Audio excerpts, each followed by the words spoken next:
नमस्कार, good morning India के इस खास शो में आपका बहुत बहुत स्वागत है। मैं हूं आपके साथ जया कौशिक और मेरे साथ हैं आरजू साई। शुरुआत कर रहे हैं हम दिल्ली सरकार की खबर से। आज बजट पेश करना है दिल्ली सरकार को, लेकिन वो हो नहीं पाएगा। दरअसल दिल्ली विधानसभा के इतिहास में शायद ऐसा पहली बार हो रहा है जबकि बजट तय वक्त पर, तय तारीख पर पेश नहीं होगा। केंद्र और दिल्ली सरकार के बीच अब एक नया टकराव शुरू हो गया। आम आदमी पार्टी कह रही है कि गृह मंत्रालय ने बजट पेश करने पर रोक लगाई है। वहीं गृह मंत्रालय ने दिल्ली सरकार के आरोपों को खारिज किया। कहा कि बजट पर दिल्ली सरकार से स्पष्टीकरण मांगा गया था जिसमें देरी की गई है। गृह मंत्रालय के सूत्र बता रहे हैं कि दिल्ली सरकार के बजट में इंफ्रास्ट्रक्चर से ज्यादा विज्ञापन पर खर्च का प्रावधान किया गया है और इसी को लेकर स्पष्टीकरण मांगा गया है जिसमें देरी की गई। वहीं उपराज्यपाल के दफ्तर ने कहा कि दिल्ली सरकार ने कल शाम तक फाइल ही नहीं दी, जिसकी वजह से आज बजट पेश होने में देरी होगी।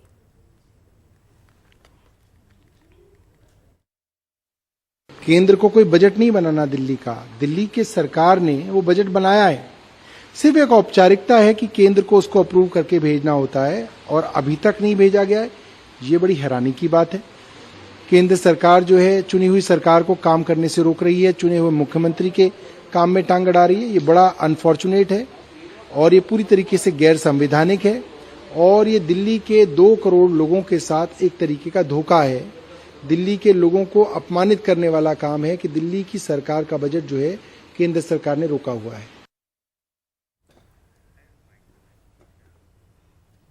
और इस वक्त हमारे सहयोगी शरद शर्मा हमारे साथ जुड़ रहे हैं। शरद, यहाँ पर हम देखते हैं कोई ना कोई वजह होती है कि दिल्ली सरकार, उपराज्यपाल, केंद्र सरकार आपस में आमने सामने नजर आते हैं। बजट को लेकर जो स्पष्टीकरण मांगा गया है, क्यों नहीं दिल्ली सरकार ने अभी तक दिया गया और स्पष्टीकरण की जरूरत क्यों पड़ी? देखिए जया, कहानी ये है कि हुआ ये कि दिल्ली सरकार ने अपना बजट भेजा था और उपराज्यपाल का ये कहना है कि उन्होंने तो 9 मार्च को ही आगे भेज दिया था। उसके बाद दिल्ली सरकार कह रही है कि 10 मार्च को उन्होंने गृह मंत्रालय को भेज दिया था।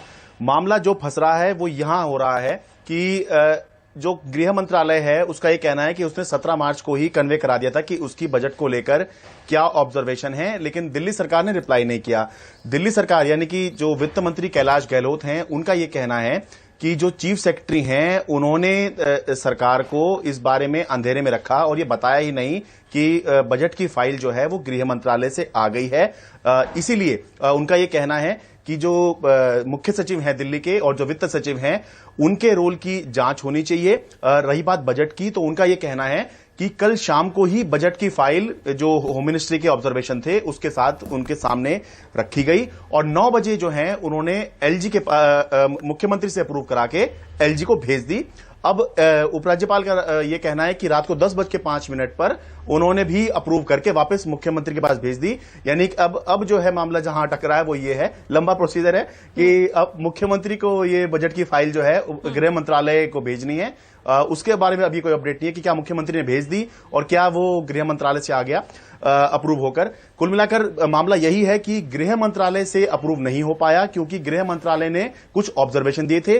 दिल्ली सरकार का कहना है कि ये जो ऑब्जर्वेशन है ये जो है बहुत ही अप्रासंगिक हैं क्योंकि ऑब्जर्वेशन कुछ इस तरह के दिए गए थे कि दिल्ली सरकार इंफ्रास्ट्रक्चर यानी कैपिटल एक्सपेंडिचर जो होता है उस पर जो है खर्च कम कर रही है, विज्ञापनों पे ज्यादा कर रही है। लेकिन यह भी बड़ा दुर्भाग्यपूर्ण है कि इस सब के संवाद में यह बाहर निकल के आ रहा है, जो बजट होता है एक सीक्रेट डॉक्यूमेंट होता है, उसमें यह सब गृह मंत्रालय ने कहा तो दिल्ली सरकार को यह कहना पड़ रहा है कि 22,000 करोड़ रुपए हम कैपिटल एक्सपेंडिचर पर कर रहे हैं और 550 करोड़ रुपए विज्ञापन का बजट है जो कि पिछले साल जैसा ही रखा गया है। इसलिए गृह मंत्रालय की जो ऑब्जर्वेशन है वो अप्रासंगिक है। खैर ये सब एक अलग चीज है, ये नहीं होनी चाहिए थी लेकिन हो रही है।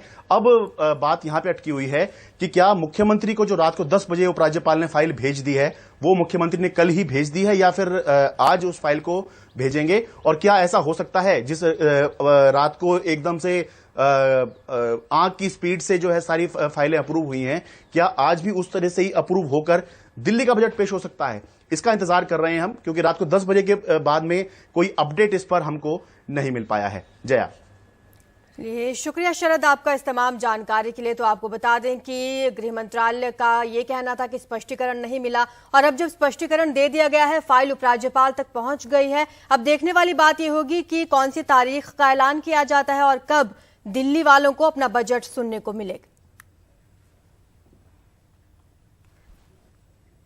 पंजाब पुलिस के ऑपरेशन अमृतपाल का आज चौथा दिन है। अमृतपाल अब भी पुलिस की गिरफ्त से दूर है। अब पंजाब हरियाणा हाईकोर्ट में आज अमृतपाल के समर्थक द्वारा जो हैबियस कॉर्पस याचिका लगाई गई है उस पर सुनवाई होनी है। आपको बता दें कि इस याचिका में कहा गया था कि अमृतपाल को पुलिस ने अवैध रूप से हिरासत में ले रखा है, उसको कोर्ट के सामने पेश किया जाए। पंजाब पुलिस आज कोर्ट में अपना जवाब दाखिल करेगी। आज भी आपको बता दें पूरे पंजाब में इंटरनेट बंद रह सकता है और पंजाब पुलिस जो है अमृतसर के जो अमृतपाल है, अमृतपाल के चाचा और उनके सबसे करीबी हरजीत सिंह को डिब्रूगढ़ लेकर पहुंचेगी और इस पूरे मामले में अब तक अमृतपाल के 100 से ज्यादा सहयोगियों को गिरफ्तार किया जा चुका है। तो इनमें से 5 पर तो एनएसए लगाया गया है। अमृतपाल के चाचा हरजीत सिंह ने कल ही सरेंडर किया था, उस पर भी एनएसए लगा दिया गया है। ज्यादा जानकारी हमारे सहयोगी सौरभ शुक्ला हमें देंगे। सौरभ, अब तक 4 दिन बीत चुके हैं, पंजाब पुलिस के साथ साथ केंद्रीय एजेंसियां लगी हुई हैं। अमृतपाल के बारे में कुछ पता चल पाया? देखिए, अब ये जो अमृतपाल को पकड़ने का ऑपरेशन है वो इंटेलिजेंस बेस्ड ऑपरेशन है।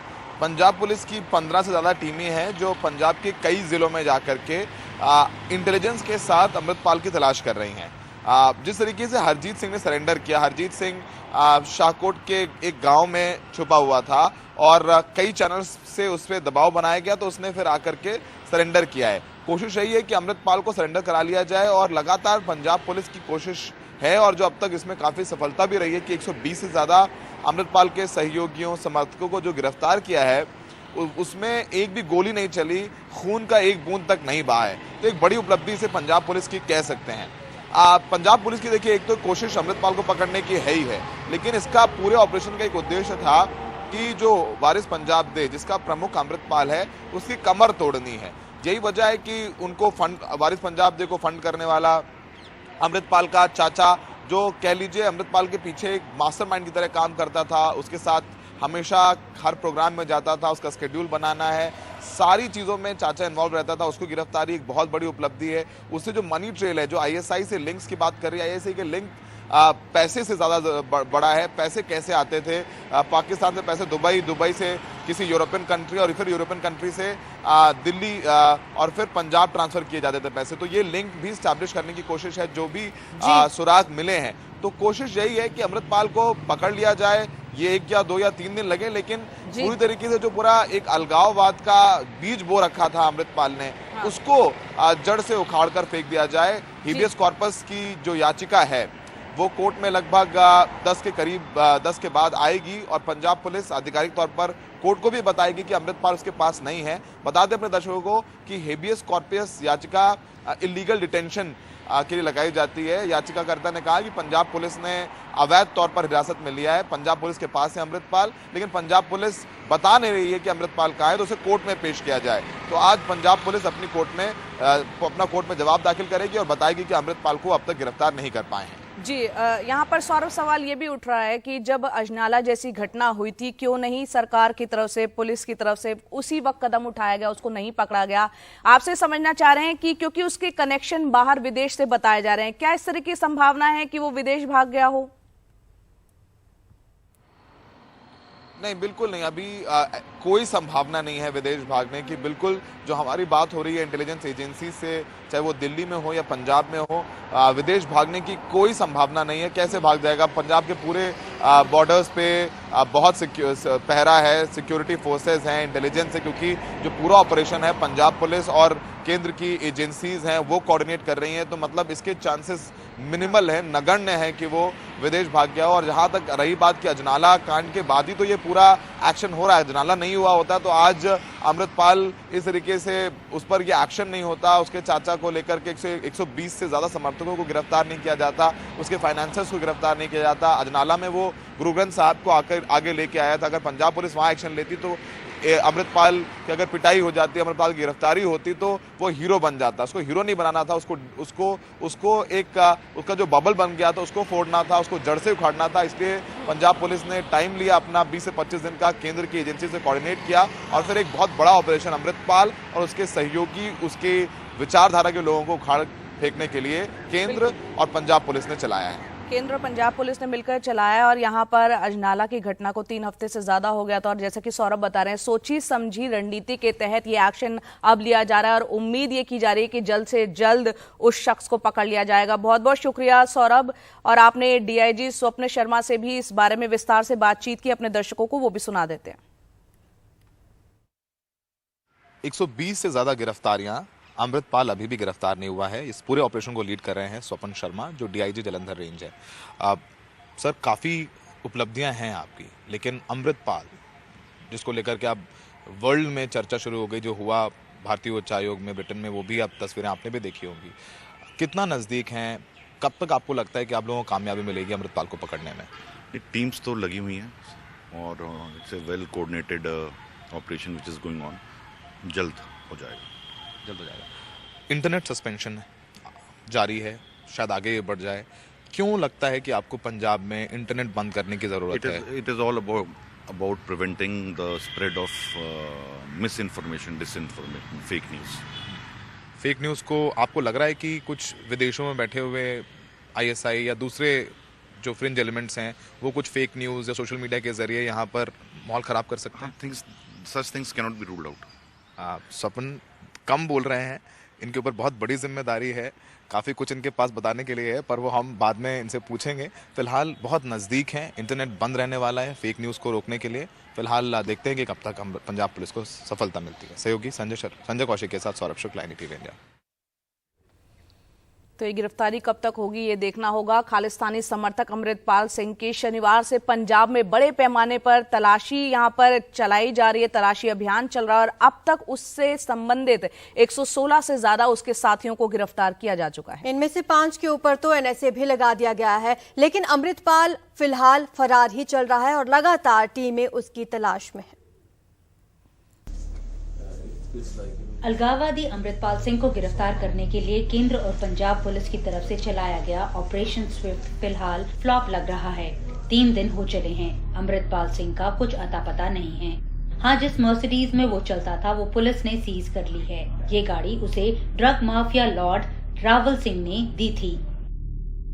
4 व्हीकल्स पुलिस ने कब्जे च लए, जिहदे विच एक मर्सिडीज कार, 2 एंडेवर ने, एक इसुजू व्हीकल आ ਜਿਹੜਾ कि सलीना पिंड ਦੇ ਲਾਗੋਂ रिकवर किया गया है। जांच में ये सामने आया है कि अमृतपाल सिंह ISI की मदद से पंजाब में ड्रग सप्लाई में भी शामिल था। वो जो भी ड्रग डी एडिक्शन सेंटर चलाता था उसमें प्राइवेट मिलिशिया तैयार कर रहा था, साथ में हथियारों को भी स्टोर करता था। यहाँ जो नौजवान ठीक होने आते थे वो अपने जुलूसों में उनका इस्तेमाल करता था।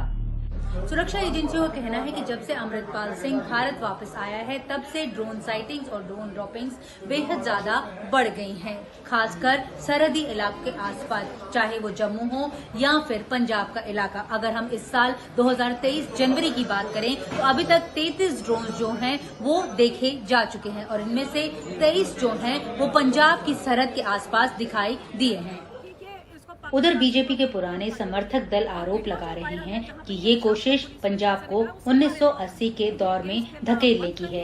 आप जानबूझ के पंजाब में आग लगा रहे हैं। अब इसके चक्कर में आपने 150 लड़के जो उठा के आप ले गए हैं, वो 150 नहीं, वो 15,000 परिवार हैं जो सड़कों पे उतरेंगे और जिसने गलत किया है उसके खिलाफ जरूर कार्रवाई हो, लेकिन उसकी आड़ में आप जिस मर्जी को उठा के पंजाब में दहशत फैलाएं और एक बार फिर 84 की तरफ आप उस आग में धकेलें। अमृतपाल सिंह पर अब केंद्रीय गृह मंत्री अमित शाह और पंजाब के मुख्यमंत्री भगवंत मान को धमकी देने का भी आरोप है। बहरहाल ऑपरेशन स्विफ्ट जारी है और अमृतपाल सिंह के 5 साथियों को गिरफ्तार कर स्पेशल विमान के जरिए असम के डिब्रूगढ़ भेजा जा चुका है। नई दिल्ली से नीता शर्मा, NDTV इंडिया के लिए। रविवार शाम को लंदन में भारतीय हाई कमीशन में हुए उपद्रव की जो तस्वीरें सामने आई उनसे भारत सरकार काफी नाराज है। उसने यूके के सामने सख्ती से ऐतराज जताया है। आपको बता दें, दरअसल खालिस्तानी समर्थक भारतीय हाई कमीशन पहुंच गए, नारेबाजी करने लगे और उन्होंने भारत का झंडा नीचे उतारने की कोशिश की। पंजाब में अमृतपाल सिंह की धरपकड़ को लेकर कार्रवाई के विरोध में खालिस्तान समर्थकों ने लंदन में भारतीय हाई कमीशन पर लगा तिरंगा उतारा और खिड़कियों के शीशे तोड़ दिए। विदेश मंत्रालय ने इस पर दिल्ली में यूके की डिप्टी हाई कमिश्नर को तलब कर कड़ा विरोध जताया। पूछा वहां सुरक्षा क्यों नहीं थी। वियना कन्वेंशन के मुताबिक सुरक्षा यूके की जिम्मेदारी है। इस तरह की लापरवाही बिल्कुल मान्य नहीं। उम्मीद है कि यूके सरकार फौरन उपद्रव करने वालों की पहचान कर गिरफ्तार करेगी। उन लोगों पर बाकी कानूनी कार्रवाई भी होगी जो इस घटना में शामिल थे, और इंतजाम करें कि फिर ऐसी घटना ना हो। भारत में ब्रिटेन के हाई कमिश्नर एलेक्स एलिस ने इस मसले पर फौरन ट्वीट कर इसकी निंदा की। उन्होंने लिखा, लंदन के भारतीय उच्चायोग और वहां के लोगों के खिलाफ जो शर्मनाक घटना हुई है, मैं उसकी निंदा करता हूं। ये बिल्कुल मान्य नहीं। कॉमनवेल्थ डेवलपमेंट ऑफिस में राज्य मंत्री लॉर्ड तारिक अहमद ने ट्वीट कर कहा, लंदन में भारतीय उच्चायोग पर हमले से हतप्रभ हूं। ये उच्चायोग की संप्रभुता और उसके स्टाफ के बिल्कुल खिलाफ है। यूके सरकार हमेशा उनकी सुरक्षा को लेकर गंभीर है। ब्रिटिश मीडिया रिपोर्ट्स के मुताबिक मौके पर पुलिस जब तक पहुंची तब तक उपद्रवी भाग चुके थे, लेकिन एक शख्स को हिरासत में लिया गया है। हालांकि ये पहली बार नहीं कि यूके में भारतीय हाई कमीशन में ये सब हुआ हो। अगस्त और सितंबर 2019 में भी यहाँ पर इमारत के सामने विरोध प्रदर्शन हुआ था और अंडे फेंके गए, नारे लिखे गए। तब पीएम बोरिस जॉनसन ने पीएम मोदी से बात कर कार्रवाई का आश्वासन दिया था। दिल्ली से कादम्बिनी शर्मा, एनडीटीवी इंडिया।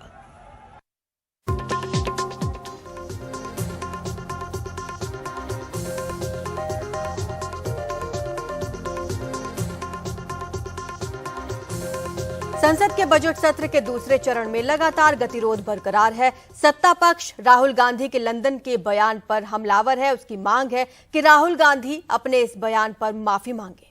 वहीं विपक्ष लगातार केंद्रीय एजेंसियों के दुरुपयोग के खिलाफ सत्ता पक्ष के खिलाफ आवाज उठा रहा है। इन मुद्दों पर दोनों पक्ष के सांसद जो है लगातार हंगामा कर रहे हैं। बजट सत्र के दूसरे चरण के 6 दिन बीत चुके हैं, अब तक कोई कार्रवाई नहीं हुई है। कांग्रेस का कहना है कि राहुल गांधी ने नोटिस देकर लोकसभा में अपनी बात रखने की इजाजत मांगी है। नियमों के तहत उन्होंने नोटिस दिया है, लेकिन सत्ता पक्ष बार बार हंगामा कर उन्हें अपनी बात रखने नहीं दे रहा।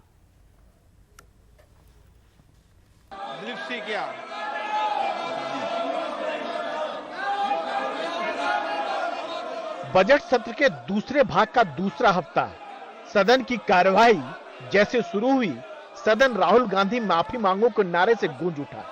बीजेपी के सांसद लगातार यह मांग करते रहे कि पहले राहुल गांधी विदेश में दिए गए अपने बयान पर माफी मांगे। नतीजा यह रहा कि सोमवार की कार्यवाही हंगामे की भेंट चढ़ गई। लेकिन ऑपोजिशन बोल रहे हैं कि आप लोग हाउस चलाना नहीं चाहते। चलाना हम तो चलाना चाहते हैं, इसलिए हम उनको रिक्वेस्ट भी किया। वो कह रहे हैं कि क्यों ऐसा है कि आपके लोग भी आप माफी मांगना चाहिए ना, माफी नहीं मांगते हैं तो कैसे चलेगा। लोकसभा और राज्यसभा में हंगामा जारी रहा। पहले खबर आई कि राहुल गांधी ने लोकसभा में बोलने के लिए नियम 357 के तहत नोटिस नहीं दिया है। फिर बाद में खबर आई कि नोटिस मिल गया है और कहा गया है कि नियमानुसार बोलने की अनुमति दी जाएगी। इससे पहले जरूरी है सदन में शांति बहाल हो। राहुल गांधी माफी मांगे, इसके लिए सदन के अंदर भी एक नोटिस डालना पड़ता। जो नोटिस का हवाला देते थे आप, जो कानून की हवाला देते, वो भी कानून पारित, कानून की हवाला देते हुए, रूल्स एंड प्रोसीजर का हवाला देते हुए सत्तारूढ़ पार्टी कह सकते हैं स्पीकर साहब को कि हम लोग सदन में चर्चा चाहते हैं, तो सदन में आइए चर्चा करें। ये सत्तारूढ़ पार्टी खुद सदन को ठप कर रहे हैं। उधर लोकसभा अध्यक्ष गतिरोध सुलझाने के लिए अलग अलग दल के नेताओं के साथ चर्चा कर रहे हैं, क्योंकि सदन में फाइनेंस बिल पर भी चर्चा होनी है। 2015 में आदरणीय प्रधानमंत्री जी ने सियोल में, संघाई में और यूएसए में जाके जो विपक्ष के खिलाफ भाषण दिया, तो वो देश प्रेम हो गया। अगर राहुल जी ने कुछ जाके कह दिया तो देशद्रोह हो गया। तो भाई देश प्रेम देशद्रोह का परिभाषा आप नहीं तय कर सकते। बबूल का पेड़ अगर रोपे 2015 में आपने लगाया है, तो आज आम कहाँ से मिलेगा आपको? वही मिलेगा ना, कांटेदार ही फल मिलेगा ना। संसद में सत्ता पक्ष अपनी सीट पर खड़े होकर नारेबाजी करते रहे, वहीं विपक्षी सदस्य भी अपनी मांग पर अड़े हुए हैं।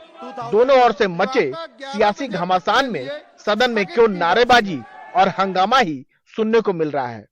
विपक्ष का आरोप है कि अगर सरकार चाहती तो संसद का ये सत्र चल सकता है।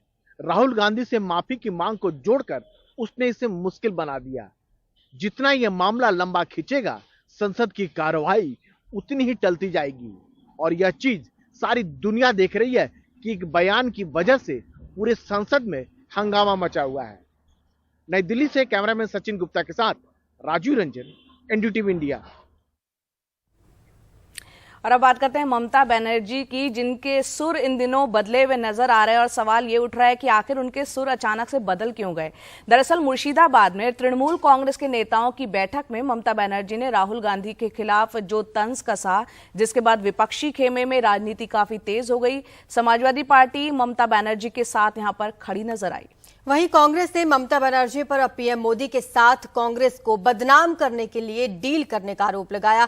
अब सवाल ये उठ रहा है कि ममता की ऐसी कौन सी मजबूरी है कि उन्होंने इस तरह का बयान दिया। राहुल गांधी बीजेपी की सबसे बड़ी टीआरपी है। पश्चिम बंगाल की मुख्यमंत्री ममता बनर्जी ने रविवार को कांग्रेस नेता राहुल गांधी के नेतृत्व को लेकर ये तंज कसा। ममता ने कहा, बीजेपी राहुल गांधी को नेता बनाकर रखना चाहती है ताकि नरेंद्र मोदी पर कोई सवाल ना खड़ा हो। ममता बनर्जी के इस बयान से विपक्षी खेमे में एक बड़ी बहस छिड़ गई है। सपा ने ममता का समर्थन किया है। बीजेपी की हमेशा कोशिश ये रहती है कि उसके सामने कोई स्ट्रॉन्ग अपोजिशन न दिखाई दे। और अगर आप पूरा रिकॉर्ड उठा करके देखेंगे, अगर कांग्रेस कमजोर न होती तो आज देश में बीजेपी न होती। और कई कांग्रेस की बुराइयों की वजह से आज भारतीय जनता पार्टी देश में दिखाई दे रही है कांग्रेस में। तो आदरणीय अगर ममता जी ने ये कहा है तो मैं समझता हूँ ठीक ही कहा है, उन्होंने कुछ सोच समझ के ही कहा होगा। कांग्रेस ने पलटवार करने में देरी नहीं की।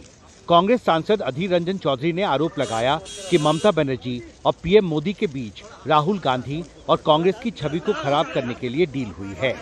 मोदी को खुश करो, नहीं तो मोदी हमारे ऊपर अगर नाखुश हो जाए तो हमारे लिए ये बड़ा खतरा बन सकते हैं। इसलिए जो करार हुए हैं मोदी के ममता के साथ, मैं ईडी और सीबीआई को जहां भी भेजे आपके घर नहीं भेजूंगा। ममता जी मोदी जी का बहुत बड़ा टीआरपी तैयार करता है। ममता जी नोज इट वेरी वेल। जे मेरा साथ संपर्क रहे मोदी जी का तो हमारा रिलेटिव को हम सेव कर सकेगा। तो इसीलिए मोदी जी को खुश करने के लिए जो कुछ करना पड़ेगा वही करता है। अभिषेक बनर्जी उनके परिवार के खिलाफ भी कार्रवाई की बात हो रही थी। हाँ, आपको लगता है वो भी एक फैक्टर है? हाँ, वो भी तो एक तो ये लोग तो देशवासियों का मन में तो ये एक तो स्लोगन है ही। संसद के बजट सत्र के दूसरे चरण के दौरान तृणमूल कांग्रेस ने कांग्रेस और दूसरे विपक्षी दलों की बैठकों और कई मुद्दों पर विपक्ष के साझा प्रदर्शन में भाग नहीं लिया है। ऐसे में ममता बनर्जी के इस बयान पर कांग्रेस और तृणमूल कांग्रेस के बीच आरोप प्रत्यारोप से 2024 से पहले विपक्ष की एकजुटता को लेकर उठ रहे सवाल और बड़े हो गए हैं। संसद भवन से राजीव रंजन और सचिन के साथ हिमांशु शेखर, एनडीटीवी इंडिया। और अब बात कर लेते हैं कर्नाटक की। वहां पर अगर कांग्रेस की सरकार बनी तो कांग्रेस बेरोजगार युवाओं को 3000 रुपए का मासिक भत्ता देगी। राहुल गांधी ने ये ऐलान बेलगावी में किया, जहां से उन्होंने कांग्रेस का चुनावी कैंपेन लॉन्च किया है। दरअसल बेलगावी वो जगह है जो कि लिंगायतों का गढ़ माना जाता है और बीजेपी ने अपना चुनावी कैंपेन वोकलिगाओं के गढ़ मंड्या से शुरू किया था। लिंगायतों का एक बड़ा घटक जो है वो इस वक्त बीजेपी से खासा नाराज है। ऐसे में कांग्रेस कोई मौका नहीं छोड़ना चाहती कि इस परिस्थिति का फायदा उठाए। लिंगायतों का गढ़ बेलगावी यानी कित्तूर कर्नाटक रीजन, जहां की 50 विधानसभा सीटों में से बीजेपी ने पिछले विधानसभा चुनावों में 30 सीटें जीती थी। लेकिन इस बार लिंगायतों की नाराजगी सड़क पर खुलेआम दिख रही है। ऐसे में राहुल गांधी ने बेलगावी से अपने चुनावी अभियान की शुरुआत की। युवाओं को जोड़ने की सीधी कोशिश उनके भाषण में दिखी। मैंने कहा कि युवाओं ने मैसेज दिया था कि उनको रोजगार नहीं मिलता, तो आज कांग्रेस पार्टी ने उन सब युवाओं को जवाब दिया है। जवाब क्या दिया कि 3000 रुपए हर महीने हर ग्रेजुएट को 2 साल के लिए कांग्रेस पार्टी देगी। 1500 रुपए हर महीने डिप्लोमा होल्डर्स को 2 साल के लिए देगी। जहां अमित शाह ने कर्नाटक में वोक्कलिगा के क्षेत्र मंड्या से चुनावी अभियान की शुरुआत की थी, वहीं प्रधानमंत्री मोदी ने लिंगायतों के बेलगावी से अपनी चुनावी यात्रा को कर्नाटक में आगे बढ़ाया था, 9 किलोमीटर लंबे रोड शो के जरिए।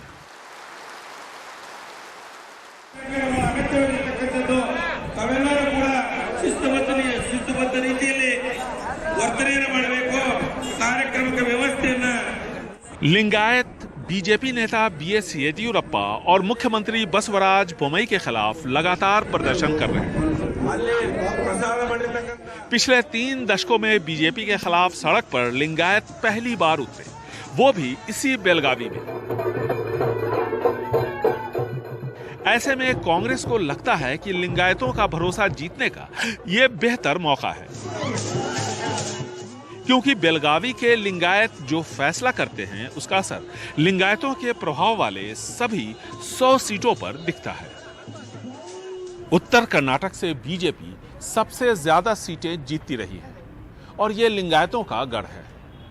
आम धारणा है कि लिंगायत बीजेपी की नैया के खेवैया रहे हैं, लेकिन इस बार लिंगायतों का एक बड़ा धड़ा बीजेपी से नाराज है और येदियुरप्पा, जो कि लिंगायतों के सबसे बड़े नेता हैं, वो सत्ता की दौड़ से बाहर हैं। ऐसे में कांग्रेस इस मौके का फायदा उठाना चाहती है और राहुल गांधी की बेलगावी रैली को इसी से जोड़कर देखा जा रहा है। बेलगावी से ब्यूरो इनपुट्स के साथ बेंगलुरु से निहाल खिदवई, एनडीटीवी इंडिया।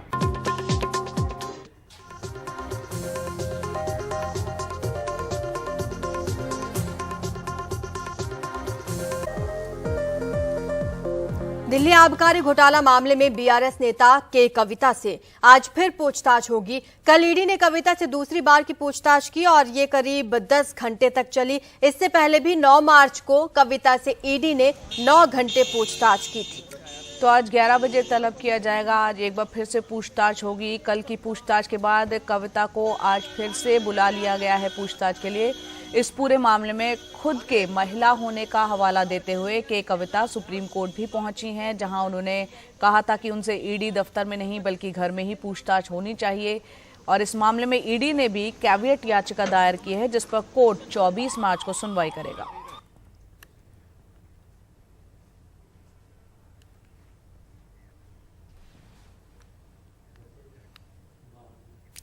तेजस्वी यादव की बात करते हैं, जो कि बिहार के उप मुख्यमंत्री हैं। उन्होंने विधानसभा में कहा है कि ना तो उनको मुख्यमंत्री बनना है, ना ही नीतीश कुमार को प्रधानमंत्री। उन्होंने कहा कि हम जहां हैं खुश हैं। साथ ही उन्होंने ये भी कहा कि सीबीआई और ईडी के पुराने मामले हैं और आज तक कुछ नहीं निकला है। आप देखिए, बहनों को ले आया गया है, मेरी बीवी को ले आया गया, इतनी निम्न स्तर की लड़ाई हो गई है। आडवाणी जी, अटल जी जब थे तो ऐसा माहौल नहीं था महोदय। भले विचार में हम लोगों का अलग था, लेकिन ये तो अलग ही माहौल है। ये तो पॉलिटिकल विंडिक्टिव से भी ज्यादा जो है एकदम पर्सनल हो गया लोग। कोई नया कुछ एविडेंस नहीं। एक ही केस जो है 3-4 बार जांच हो करके बंद कर दिया गया, जिसका पार्लियामेंट में भी जवाब दिया गया कि कुछ नहीं है। डीए केस हुआ हमारे पूरे परिवार पे, जब डीए केस हम लोग सुप्रीम कोर्ट से जीत गए तब भी लगे पड़े इन लोग। लेकिन इन लोगों का शातिरपना जो है चलने वाला नहीं। जब लालू जी ने डरे तो लालू जी का बेटा भी डरने वाला नहीं। ना हमको मुख्यमंत्री बनना है, ना इनको प्रधानमंत्री बनना है। हम जहां हैं वहां खुश हैं। इनके नेतृत्व में काम करने में खुशी है। तो इसलिए काम करने से मतलब है जनता के दिक्कत जो आ रही है, समस्या जो आ रही है, उसका समाधान करने से हम लोगों को मतलब।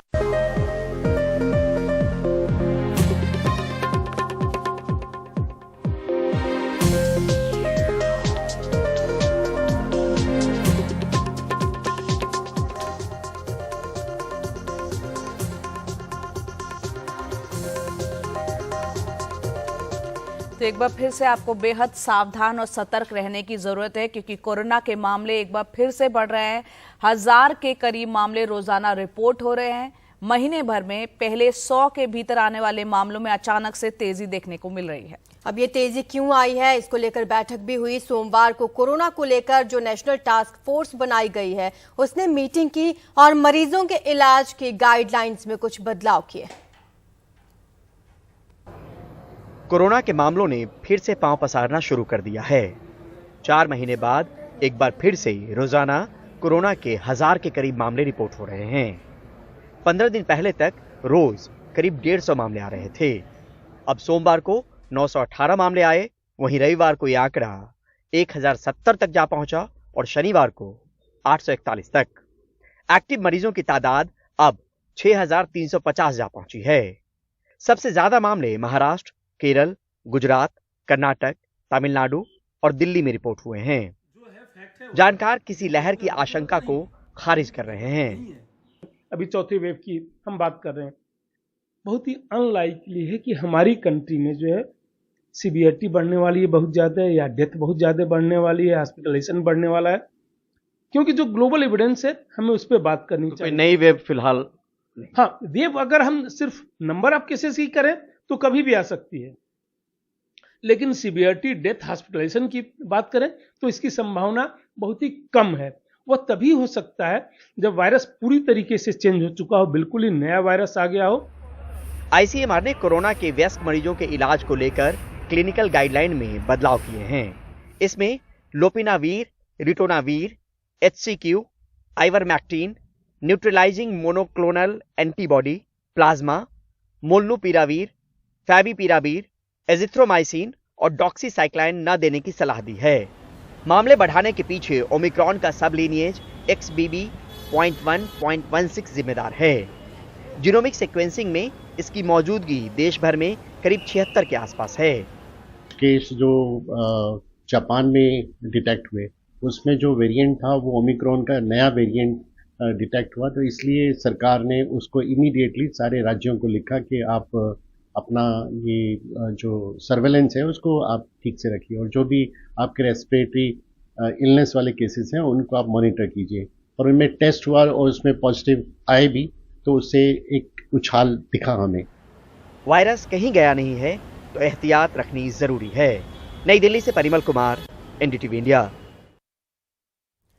कोरोना का एक नया वेरिएंट सामने आया है जिसके बाद कोरोना की वापसी होती नजर आ रही है। महाराष्ट्र में एक्टिव मामले 5 दिनों में दोगुना हो गए हैं। इस नए वेरिएंट के अब तक 40 मामले अकेले महाराष्ट्र से ही हैं। देखते हैं रिपोर्ट। महाराष्ट्र में 124 दिनों के बाद एक्टिव कोविड मामले 1000 के पार हो गए हैं। राज्य में कोविड टेस्ट पॉजिटिविटी रेट 6.15% हो चुका है। देश के 2% पॉजिटिविटी रेट के सामने महाराष्ट्र बहुत आगे है। राज्य में होली से पहले टेस्ट पॉजिटिविटी की दर 1% से भी कम थी, लेकिन त्योहार के बाद कोविड ने रफ्तार पकड़ ली है। अब एक्टिव मामले 1308 हैं। 5 दिन पहले तक महाराष्ट्र में एक्टिव मामले 662 थे, यानी बीते 5 दिनों में ही कोविड के ये मामले दोगुना हुए हैं। कोविड मामलों में बढ़ोतरी XBB.1.16 वेरिएंट के कारण हो रही है, जबकि इन्फ्लुएंजा के मामले H3N2 के कारण बढ़ रहे हैं। केंद्र की चिट्ठी के बाद महाराष्ट्र में एक बार फिर से स्वास्थ्य अलर्ट जारी करना पड़ा है। माननीय मुख्यमंत्री और उप मुख्यमंत्री की मौजूदगी में स्वास्थ्य विभाग की बैठक हुई थी। कोविड और H3N2 वायरस के खतरे को देखते हुए सभी अस्पतालों को अलर्ट रहने के लिए कहा है। मौसम में बदलाव हो रहा है जिसका असर सेहत पर पड़ रहा है। लोगों से अपील है, भीड़भाड़ वाली जगहों पर जाना कम करें, मास्क का इस्तेमाल करें, हाथ धोएं और दूरी बनाए रखें। बुखार होने पर डॉक्टर से सलाह लें। सर्वेक्षण करना, लोगों सजग करना। लोगों को फिर से वैक्सीन की याद दिलाई गई है। हमने कहा था कि कोविड नहीं गया है, ना जाएगा। आप कृपया करके अपने वैक्सीन जो है, जैसे एक पहला लगा, सेकंड लगा, फिर बूस्टर लगा, तब सेकंड बूस्टर 1 साल 3 महीने हो गया है। हम में से बहुत से लोगों ने ले भी लिया है and this feel this is a, जिन्होंने लिया है they are definitely better advantage. Genome sequencing पर आए सरकारी आंकड़ों के अनुसार कोरोना के XBB.1.16 वेरिएंट के कुल 113 केस पाए गए हैं। इस वेरिएंट के सबसे ज्यादा 56 केस कर्नाटक में 40 महाराष्ट्र, 7 पुदुचेरी, 5 दिल्ली में पाए गए हैं। वहीं 2 केस तेलंगाना में और एक मामले गुजरात, हिमाचल प्रदेश और ओडिशा में मिले हैं। कोविड के बढ़ते मामलों को लेकर इसी XBB.1.16 वेरिएंट को जिम्मेदार माना जा रहा है। मुंबई से पूजा भारद्वाज, NDTV इंडिया।